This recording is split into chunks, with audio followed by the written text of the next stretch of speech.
Welcome to Trainer HL Talks, a podcast about architecture, planning, and design trends, as well as current events and noteworthy topics in the field. I'm your host, Megan Brock, introducing today's topic, why we love historic preservation. May is National Preservation Month, and we wanted to celebrate the importance of historic places and the heritage of these places and spaces that define our history and shape our future. Trainer HL provides planning and architectural design services for historic preservation projects, including restoration, rehabilitation, and adaptive reuse. Our preservation specialists love what they do, and they go above and beyond to make sure historically significant buildings serve well into the future. To talk more about why we love historic preservation and what it means to us, I am joined today by Joy Coleman, Kim Butt, Julia Manglitz, Vance Kelly, and Nancy Goldenberg. Please introduce yourselves and your role at Trainer HL. I'm Joy Coleman, and I'm a principal at Trainer HL. I'm a preservation architect as well, and work in our historic preservation group.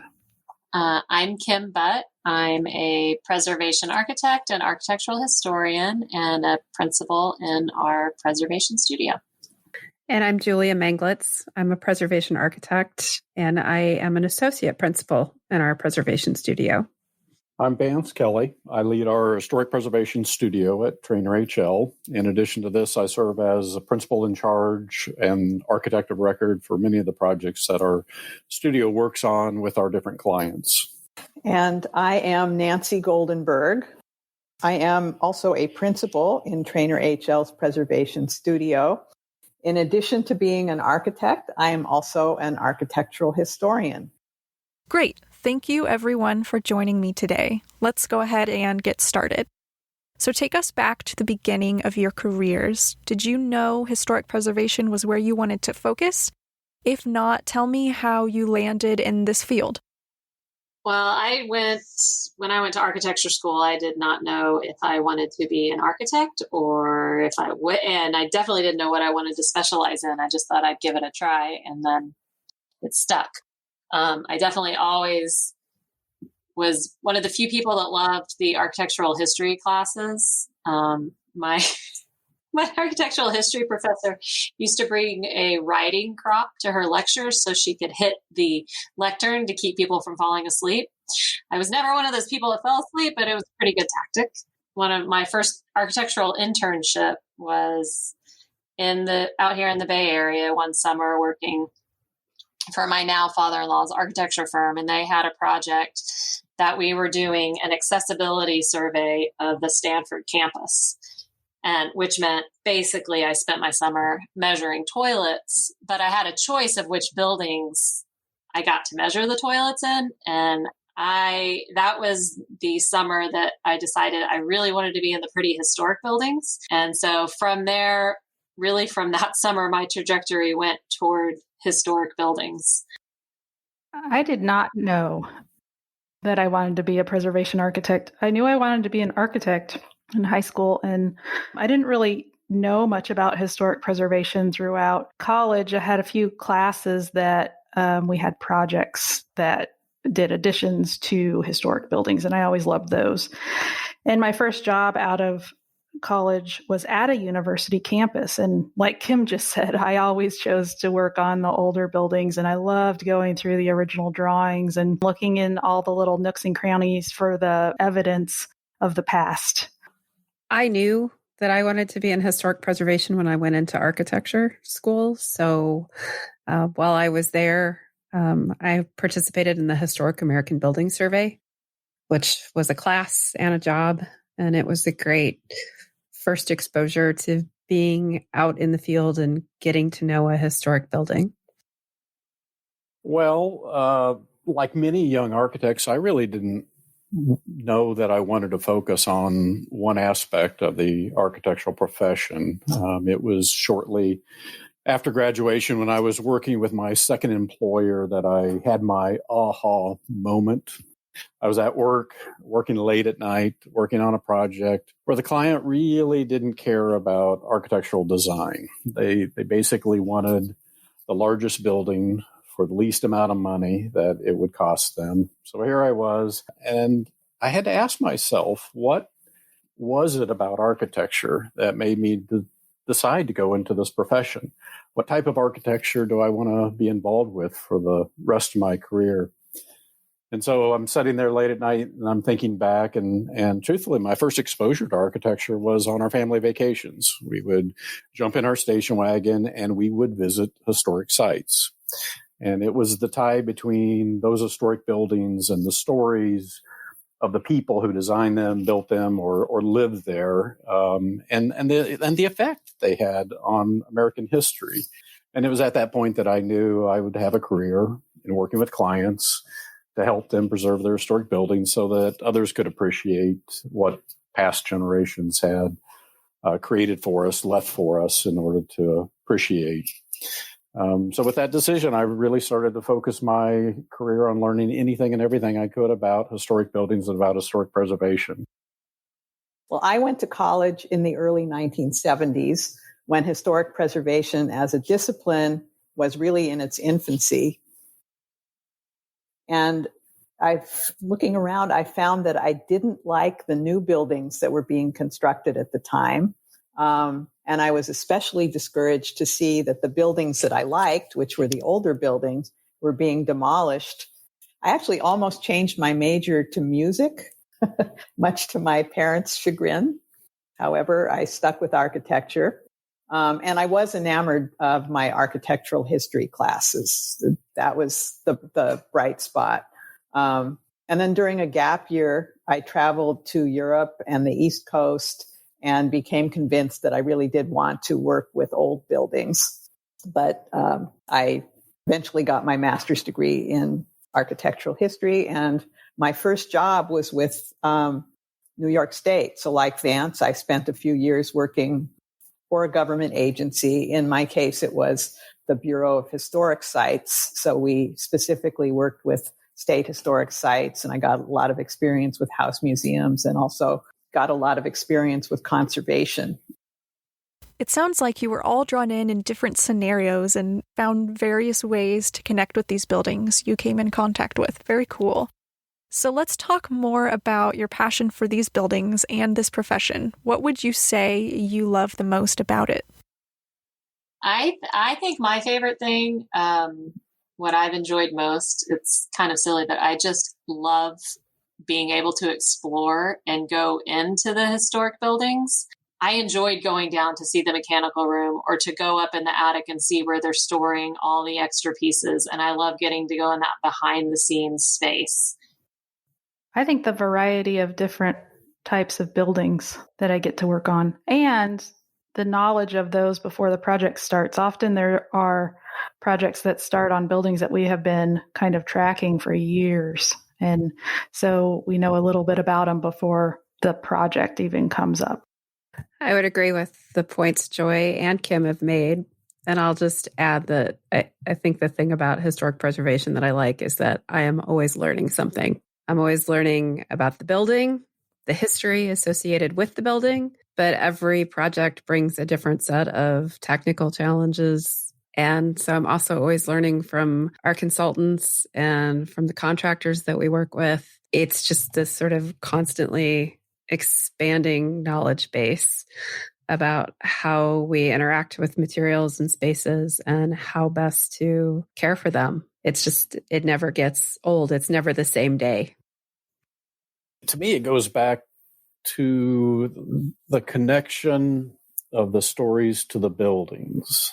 A building is a building until you really start to understand, why it was built or who designed it or what was the purpose or what the impact that building had on the community that it's located.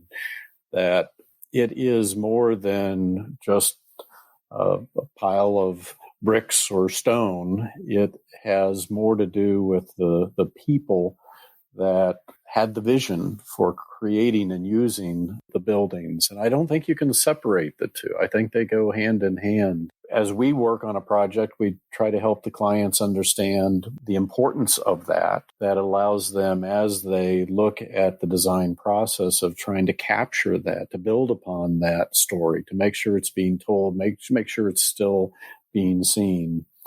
as they then want to tell their own story of who they are and how they're using the building as well. Well, I agree with everything that Vance just said. As an architectural historian, I'm also very intrigued by the stories. And in fact, I tend to anthropomorphize buildings a lot. So they become like people to me. I think the thing that I most love about this work is exploring these buildings, particularly decrepit ones that have been sitting unused for a long time, and particularly if they still have stuff in them. Plus, you have to use all your senses when you're there. You can hear things, you can smell things. It's not just looking. Yeah, I think Nancy hit on something, that buildings do speak to us. When Nancy and I go out to a building site, and a building that maybe has been vacant for a long time, and like she said, we're trying to understand how it's changed over time. But there are all these clues around the building that she and I can figure out as part of our role as a detective, and so whether it's the physical remnants of material, or as you're looking for decorative paint, you can take your high-powered flashlights and rake it along the wall, and you can actually tell if there's decorative paint that's been covered over time. So there's all these little tricks and tools that we know to help capture what has changed on those buildings. Something I like about what I'm hearing from all of you is that you're focused on buildings holistically, meaning Kim is going behind the scenes and looking at the guts of the building and how it operates, and Vance is considering how the people that inhabit the space have added to or defined its history. It's interesting to get such a rounded perspective out of what you do as building detectives, in a word. Tell me about a specific project that really had an impact on you. One of my most recent projects in Cape Girardeau, Missouri, at the Cape Girardeau Court of Common Pleas. So Cape Girardeau is one of those counties with two courthouses. There's one in Jackson and one in Cape Girardeau, and the Common Pleas courthouse is in Cape Girardeau. And on its property, there is also a Carnegie Library. That was one of the last Carnegie libraries to be built in the nation. The interesting history of the property is that the city and the county have owned the building. Each has owned the building and passed it back and forth from one to the other, and each have occupied the building. So it started out, of course, as a county courthouse. And then the city moved in and it was City Hall. And then they thought about selling it to the feds, but the feds didn't want to buy it. They built a new building. And so the county moved back in. And now the county has moved out and the city is moving back in. And we're building an addition to connect the courthouse with the city hall. So it's just a interesting kind of back and forth of uses and ownership, and it doesn't always match. But now, after our project is done, the owner will match the use. In particular, one I'm thinking of that was one of the most fascinating projects I worked on was at San Quentin Prison here in the Bay Area. That we had to do a historic structures report on the oldest buildings there. And it was actually 5 buildings in one that were all stuck together. They just added on. And the oldest part of the building was kind of a dungeon-like structure made with these really thick stones. And the history of that was that the prisoners originally, they stuck them out on a ship in the bay. And then during the day, they had to come on land and quarry the stone and build the first jail that then they got to go sit in after that, which seemed pretty intense. That was a fascinating history and a fascinating project because, I mean, just being that I had to go on site at San Quentin sounded, pretty tough and exciting. It was, we were with a guard the whole time and we were in areas where there were no people, but at least I could say, I've worked at San Quentin now. And I'm going to tell you about Apple II at the Nevada test site. That's probably the strangest thing that I've worked on, and also pretty interesting. Apple II was a project in the mid-50s. It was a series of residential type structures that were constructed in the desert. They were populated with mannequins and cheap furniture. They were made to mimic the average American house, and then they were blown up. And they had a lot of cameras in place, and so afterwards, the scientists could determine how much damage each building received.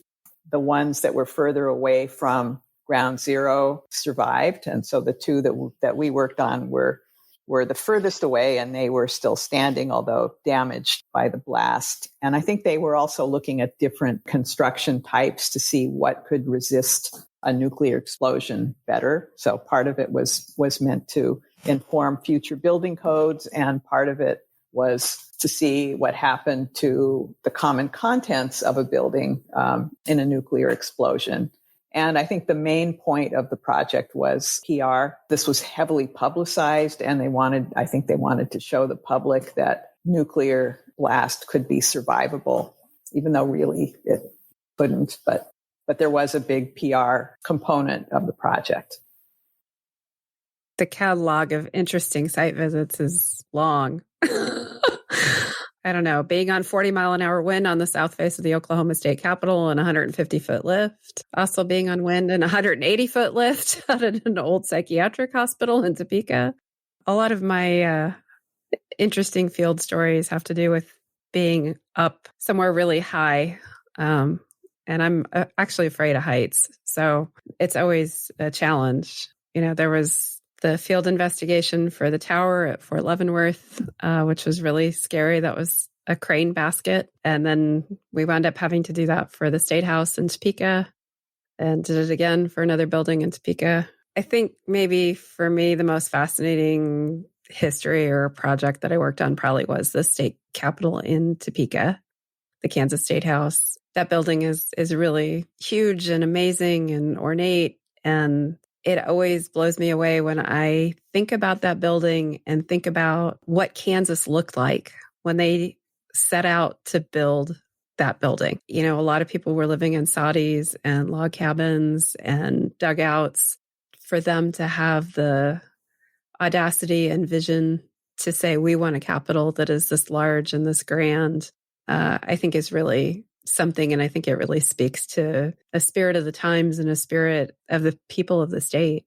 To see that play out, it took 37 years to build it originally. So it was a long haul. And because it was such a long haul and there were so many architects and so many builders involved, it all looks like one big building now.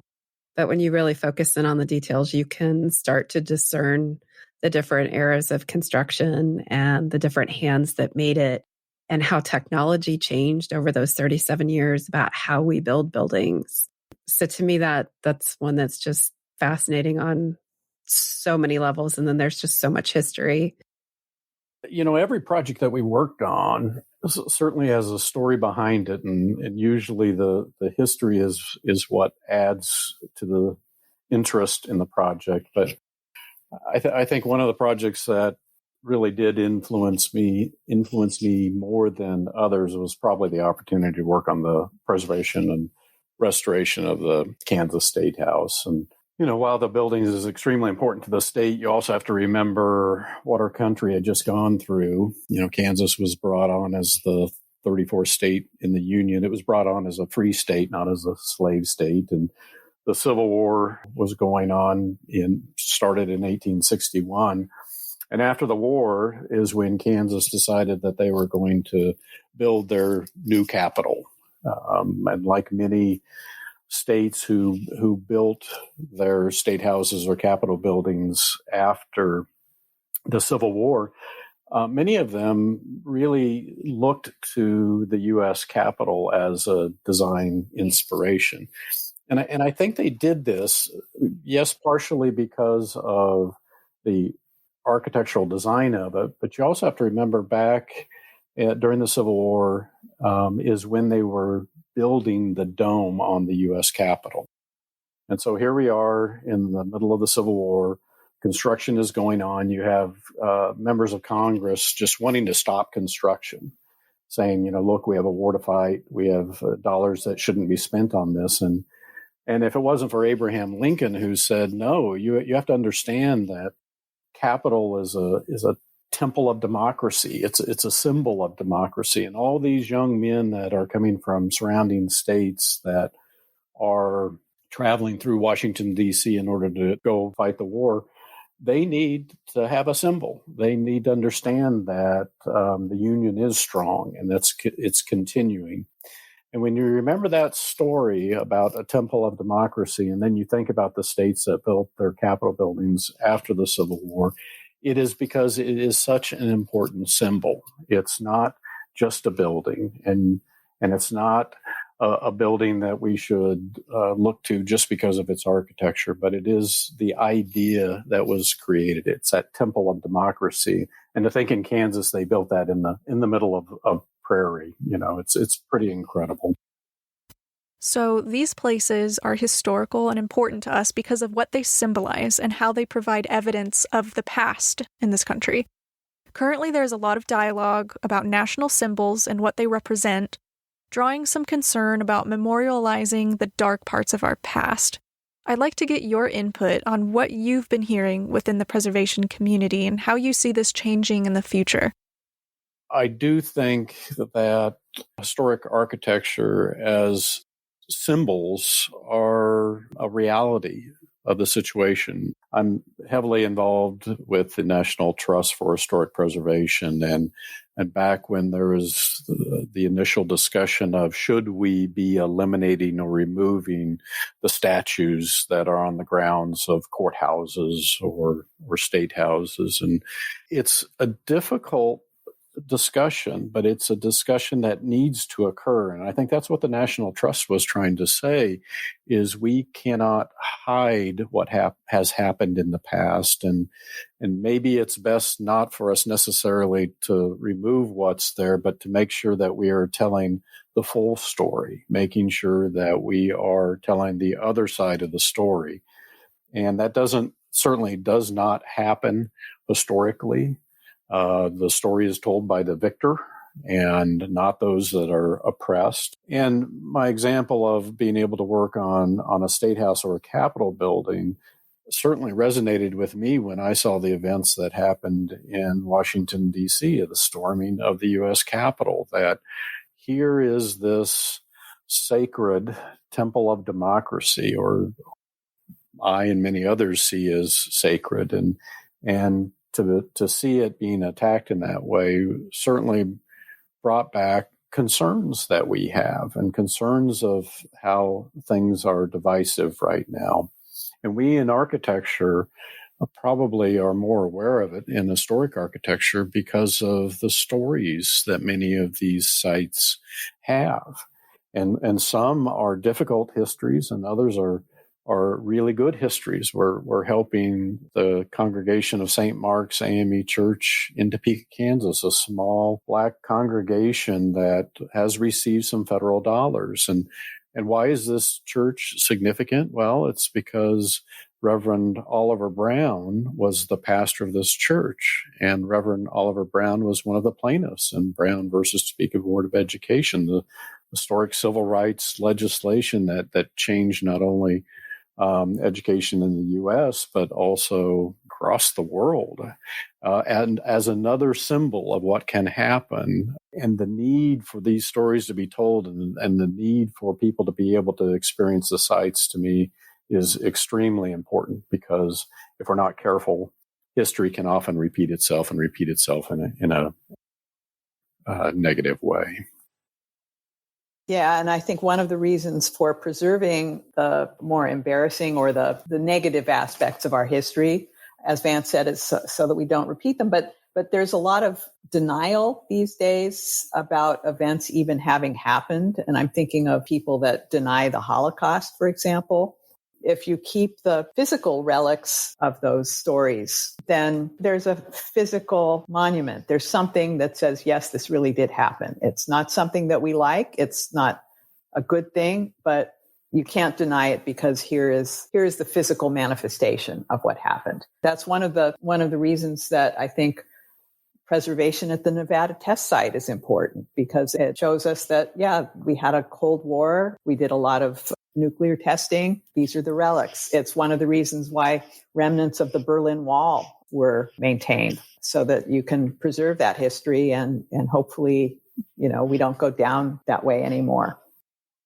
As someone who kind of got started in preservation, or got her first project basically in preservation, working on buildings that really represent, I think, underrepresented groups and populations, I'm personally excited about some of the social changes, because I think it's telling a fuller story about who we are, and making a fuller story about the parts and pieces that make up a place. And I think that that's important, because I think it's important for people to see their realities and their histories reflected in their world and recognized. I also see that there's a lot we could and should be learning. The other big issue I think we're facing is climate change, and looking at buildings that have dealt with climate in ways that use less energy. I think there are a lot of lessons in durability and impact on our environment that we can learn from historic buildings of all ages, especially as we start to look at the impact that carbon has on our environment and the impact that we have on water and air quality. I think there are a lot of strategies that we've kind of forgotten about that are embodied in some historic buildings that might prove useful in thinking about new ways to interact with our natural environment. And reusing a lot of our existing buildings, I think, is going to continue to be an important aspect of mitigating our impact on the environment. Julia brings up a great point about the connection between historic preservation and sustainability. What role does sustainability have in your work, and what are some of the challenges and opportunities you've encountered?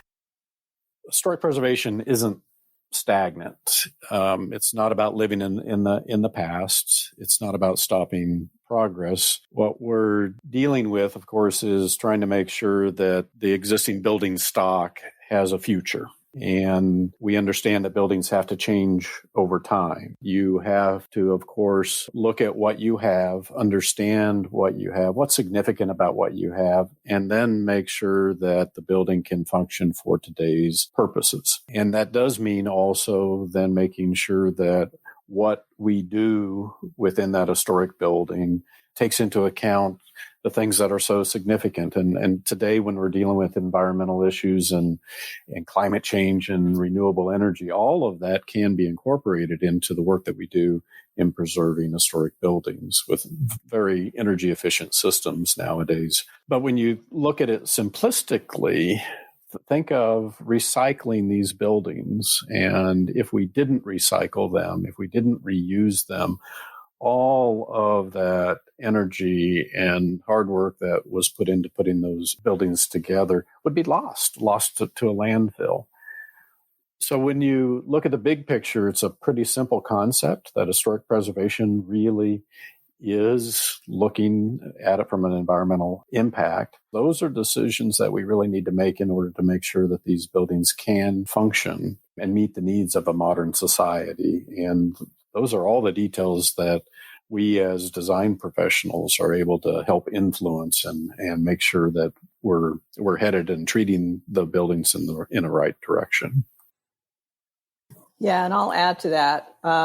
Preservation really is sustainability. I remember going into an interview maybe 15 years ago and having them ask, could you comment on sustainability versus preservation? And I was like, wait a minute, it's the same thing. We're recycling buildings. We're saving all that embodied carbon. It is inherently highly sustainable. Plus, if you're just looking at sustainability as meeting LEED requirements, it gets a little dicier because, unfortunately, it doesn't really give you enough credit for whole building recycling. Gives you some, but not enough. On Library and Courts, which is a building in Sacramento, We achieved LEED silver. We did not replace the windows. They remained single glazed. We did put a low E film on those windows to cut down on the heat gain, which is certainly an issue in Sacramento, and added Meco shades. The Veterans Building here in San Francisco, that achieved LEED gold.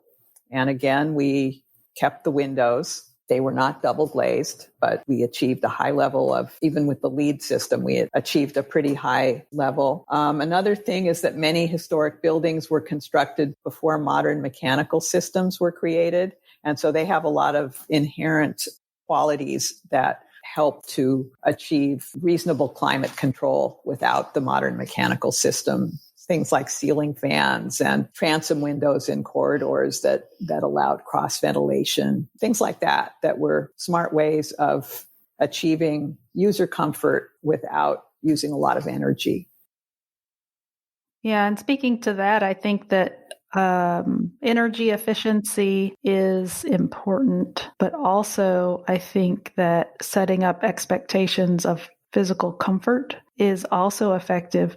So when we're talking about the natural ventilation, the reason we've gotten away from that in the past, 50 years is that we want to control temperature and humidity in this very tight range.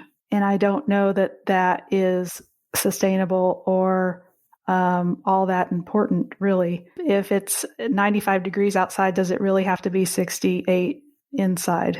Let's maybe shift our expectations with the temperature outside. If it's summertime, it should be warmer inside than the temperature it is on the inside in the wintertime.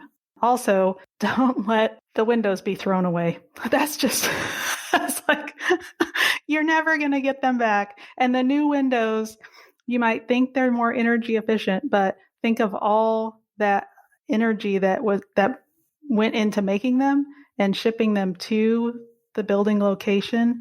And then they're going to wear out quicker than the old growth wood windows, at least, and you're going to have to replace them again. So you have to think about all the energy, not just the energy the building is using right now. Nancy seems to have hit the nail on the head here. When you're talking about sustainability in historic buildings, ask not what you can do for the building, ask what the building can do for you. It's an interesting way to look at it. So, looking forward in this field, how do you all see preservation changing?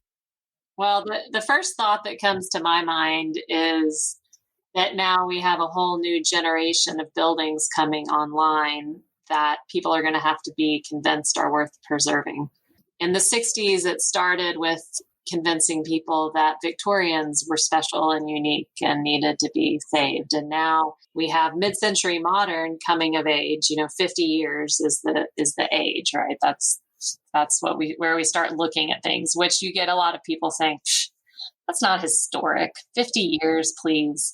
But that is the kind of accepted time frame of which you can start looking back and understanding whether something really was significant to architecture, to its history, its people. The changes that occurred through architecture and architectural design over time are affecting how Nancy and I and Joy and Kim look at these historic buildings. Because a building built in the late 1890s was constructed of maybe similar material as buildings built in the 50s, 60s, or 70s even, but how it was built and how it was constructed is a lot different. And so as we go forward as professionals, we need to understand how building design and construction changed over time so that we can help our clients understand what they're dealing with. And so historic preservation isn't stagnant, like I said before. It is something that continues to evolve because it's a reflection of our past. And as the building industry changed, design and architecture changed, so is historic preservation. In addition to preserving buildings that were built after I was born, which we're starting to do, I think we'll have better diagnostic tools.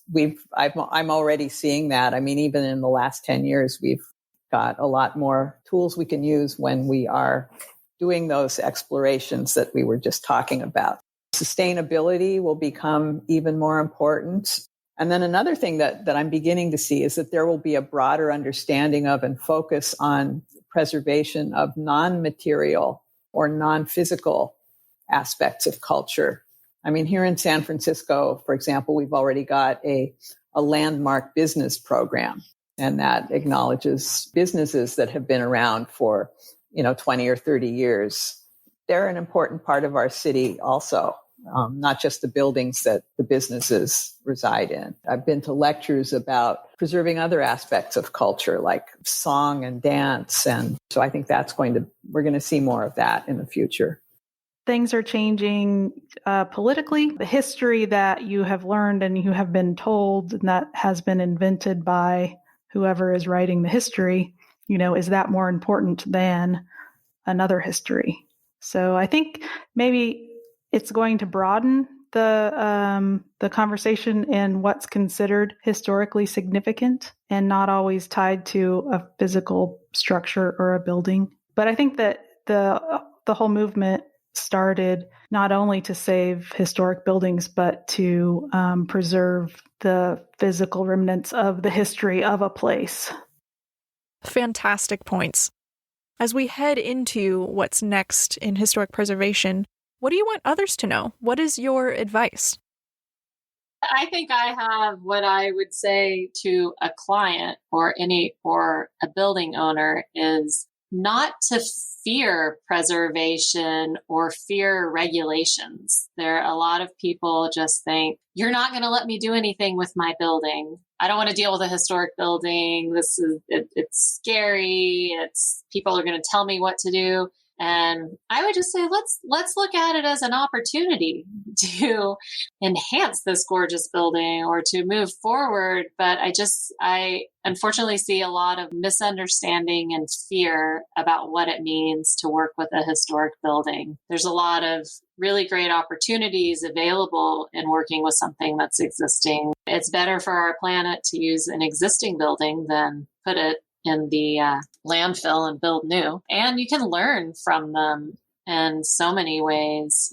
Since they talked a lot to owners, I'm going to speak to young folks who maybe are interested in getting into this. Be curious. Don't be afraid to go around and touch materials and tap on them. Read.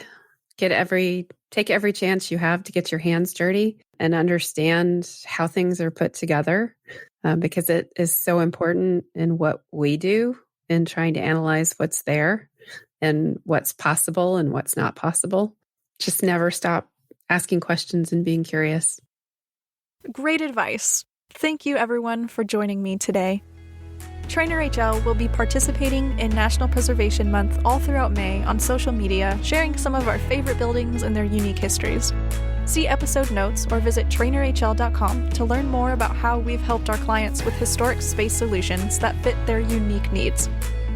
Until next time, thank you for joining us on this episode of Trainer HL Talks. Trainer HL is a national architecture, planning, and design firm located in the United States. The company holds a firm belief in sharing resources and insights with professionals, clients, and building users to shape the space we use to live and grow as people. For more information, visit trainerhl.com. That's TREANORHL.com.